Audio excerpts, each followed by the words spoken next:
Hey, LoveServes family. It's good to be back with you again. And we're going to take another look at what LoveServes does. Last time I was with Bonnie and we began to unpack a little bit about the health of the church and how we help pastors grow healthier churches. I introduced one of the main tools that we use to help pastors and their leaders uncover some of the weaknesses, because we know that obstacles often are the hindrance that keeps a church from really reaching their community when they're always worried and working through issues internally. And so we use Natural Church Development Survey. It's a health assessment survey that helps measure 8 quality characteristics. Last time I introduced those, and today I'm going to segue into our third component, which is the mission of the church.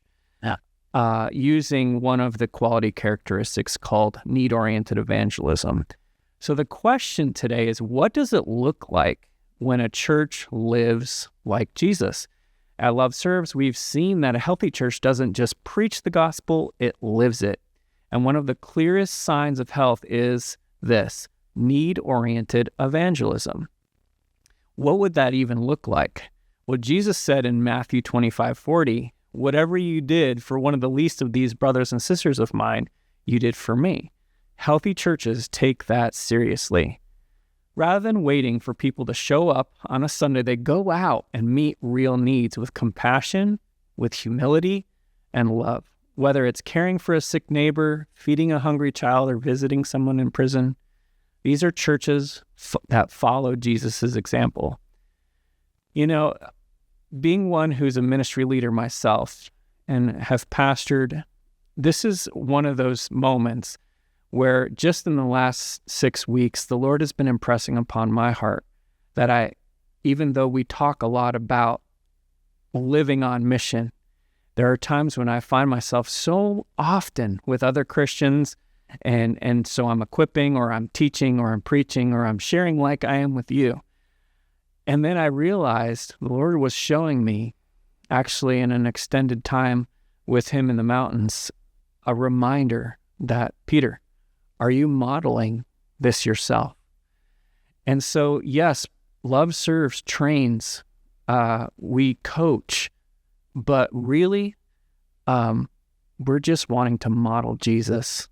And it was like the Lord was saying, Peter, are you modeling Jesus in your everyday life? In other words, are you seeking to save the lost? Or are you just talking about it and sharing it with others? Because here's the key: meeting needs and opens hearts. And we are all interacting with people all day long. When love is demonstrated in practical ways, people become willing to hear the transforming message of the gospel. It's like the age-old phrase, people really don't care what you say until they know that you care about them. And it's not just the pastor doing the work. Remember, a key part of a healthy church is wrapped up in Ephesians 4:12. It says this: God's people are equipped for works of service. At LoveServes, we walk alongside pastors to help every believer discover their gifts, live on mission in their community. This is why a healthy church matters, because when the church becomes the hands and feet of Jesus, the gospel doesn't just get preached, it gets experienced, and lives are changed. Need-oriented evangelism is just one of those 8 quality characteristics that helps the church grow, because when the church is healthy, it doesn't just grow in numbers, it grows in impact. We'll talk more about this and unpack what it looks like to be a healthy church that is fulfilling the mission that God gave the church. We'll see you next time. God bless you guys.